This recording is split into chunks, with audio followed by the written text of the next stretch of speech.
میرے دوستو، اس واقعے سے ہم اپنی زندگی کی کئی غلطیاں سیکھ سکتے ہیں، اپنی زندگی کو حیران طور پر بہتر کر سکتے ہیں۔ حضرت واصف علی واصف رحمۃ اللہ فرماتے ہیں کہ ایک مسافر ایک جگہ سے گزر رہا تھا اور راستے میں تیز بارش آ گئی، تو وہ ایک درخت کے نیچے کچھ دیر کے لیے رک گیا، بارش تاکہ رک جائے تو پھر سفر کا آغاز کروں۔ اس نے وہاں پر بڑا عجیب منظر دیکھا۔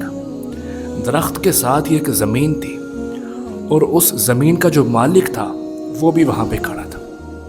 اب اس نے بڑا عجیب منظر دیکھا۔ وہ جو زمین کا مالک تھا وہ کبھی بارش کو دیکھے تو خوش ہو جائے اور کبھی بارش کو دیکھے تو رونے لگ جائے، غم کرے۔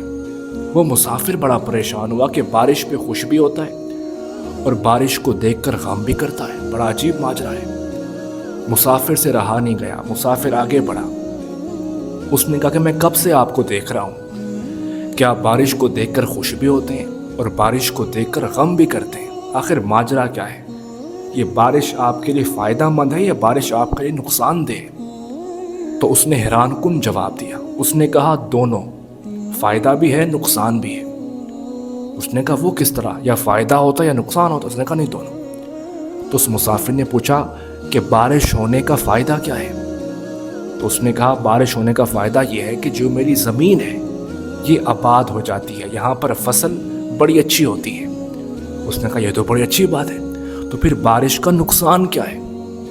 اس نے کہا بارش کا نقصان یہ ہے کہ اس بارش کی وجہ سے میرے ہمسائے کی زمین وہ بھی آباد ہو جاتی ہے۔ بات کو سمجھیں آپ؟ یعنی وہ اپنی زمین کی کامیابی پر خوش تھا اور اپنے ہمسائے کی زمین کی کامیابی پر ناخوش تھا۔ اسے آسان لفظوں میں کہتے ہیں حسد۔ حسد ایک ایسی بیماری ہے جو آپ کی چھوٹی چھوٹی خوشیوں کو کھا جاتا ہے۔ آپ زندگی میں کبھی خوش نہیں رہ سکتے۔ آج دیکھیں، ہمارا بھی معاشرے میں یہی حال ہے۔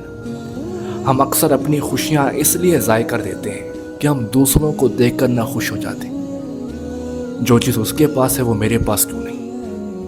جو اس کے نصیب ہے وہ میرے نصیب میں کیوں نہیں؟ تو حسد ہمیں برباد کر کے رکھ دیتا ہے۔ یہ واقعہ ہمیں بہت کچھ سکھاتا ہے۔ ہم اکثر اپنی چھوٹی چھوٹی خوشیاں بھی ختم کر دیتے ہیں حسد کی وجہ سے۔ تو اپنے دل کو حسد سے پاک کیجیے، دوسروں کی خوشیوں میں اپنی خوشیاں تلاش کیجیے، دوسروں کی کامیابی میں اپنی کامیابی تلاش کیجیے، پھر دیکھیں اللہ تعالیٰ آپ کو کہاں پر پہنچاتا ہے۔ اللہ تعالیٰ ہمیں سمجھنے کی توفیق عطا